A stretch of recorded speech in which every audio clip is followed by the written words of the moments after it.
All right, let's talk about problem solving. But I mean really solving problems, not just reacting to them.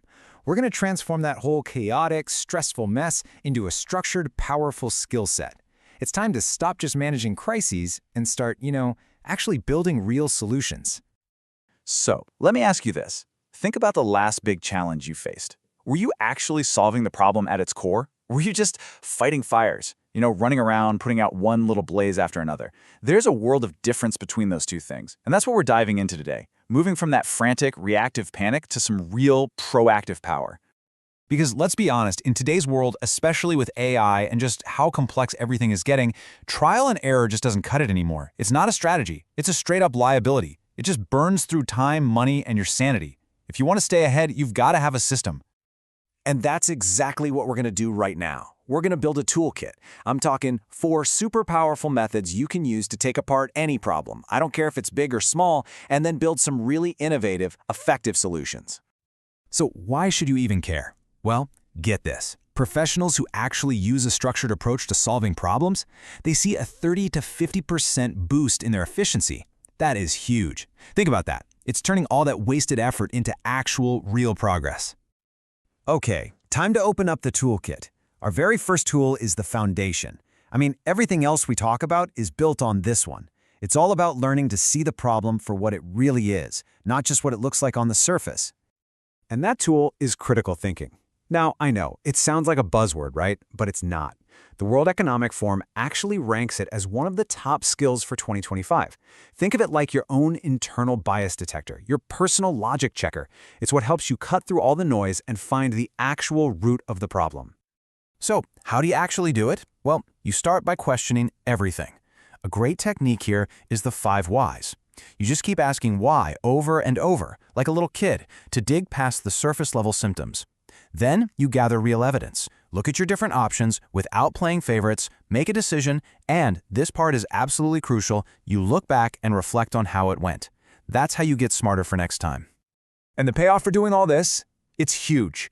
Professionals who use critical thinking don't just come up with better solutions. They find them 20% faster, and with way fewer mistakes. It's simple, really. A better diagnosis always leads to a better cure. All right, so we figured out how to diagnose the real problem. But that's only half the battle, right? How do you create a solution that people will actually use and love? For that, we need to grab our second tool and shift gears from pure analysis to something more human. And that tool is design thinking. This completely flips the script. Instead of asking, what can we build, it asks, what do people actually need? It's not some linear, step-by-step process. It's more like a loop, a cycle of understanding people, brainstorming ideas, and testing them out, all with the actual user right at the center of everything. So it all kicks off with empathy. You have to really truly get inside the user's head and feel their pain points. From there, you can define the real problem from their point of view. Then comes the fun part. You brainstorm a ton of ideas, build a quick and dirty prototype, and get it in front of people for feedback. And remember, it's a loop, not a ladder. You'll probably cycle through this a few times.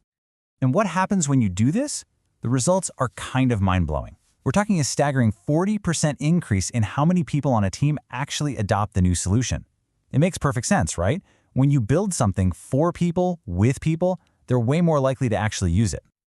Okay, so now we've got a really well-defined problem and a whole bunch of creative, user-focused ideas. But now what? You could have dozens of things to try. Where do you even start? Where do you put your energy to get the biggest bang for your buck? This is where our third tool, the strategist's secret weapon, comes into play. I'm talking about the Pareto Principle, but you probably know what is the 80-20 rule, and it is an incredibly powerful way to think about problems. Basically, it helps you ignore all the little trivial stuff and zoom in on the vital few, that small handful of causes that are driving the vast majority of your headaches. And you see this principle everywhere. Let's say, for example, you find that 80% of the people who stop watching your content leave because of a weak introduction, and that weak intro is only on 20% of your videos. Well, by fixing just that small 20%, you solve 80% of your drop-off problem. Now that is leverage. The trick, of course, is knowing how to use it. You got to list out your problems, really dig into all the potential causes, and then use actual data to find that critical 20%. Once you found it, you pour all your energy there. Then you watch and see what happens. It's all about surgical precision, not just swinging a sledgehammer. All right, so let's recap. We've defined the real problem, we've come up with solutions people will love, and we've figured out exactly where to focus. Now we just need to organize all these moving parts and unleash our creativity. Time to grab the final tool from our toolkit. And that tool is mind mapping. Forget boring straight-line lists. A mind map lets your ideas just explode out from a central point. It's awesome because it actually mirrors the way our brains work, making connections and sparking new ideas. And these days, with digital tools like Miro or Xmind, it can become this amazing canvas for your whole team to work on together. And what's so cool is how versatile it is. You can do a quick speed map to just get a ton of ideas out fast, or a systems map to figure out how all the complicated pieces fit together. You can even do an argument map to lay out the pros and cons of a big decision. Seriously, there's a map for pretty much any challenge you can think of. And here's a cool bonus. It's not just about getting organized. Studies have actually shown that using a mind map can boost your memory and recall by 10 to 15% compared to just writing down notes. It literally helps you think better. How cool is that? So, there you have it. Our 4 tools are on the table: the analyst's mind, the innovator's method, the strategist's secret, and the creator's canvas.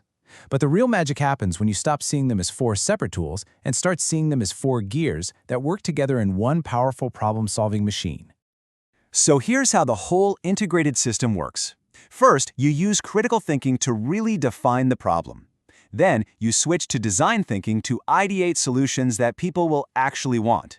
After that, you pull out the Pareto Principle to prioritize the actions that will give you the biggest impact.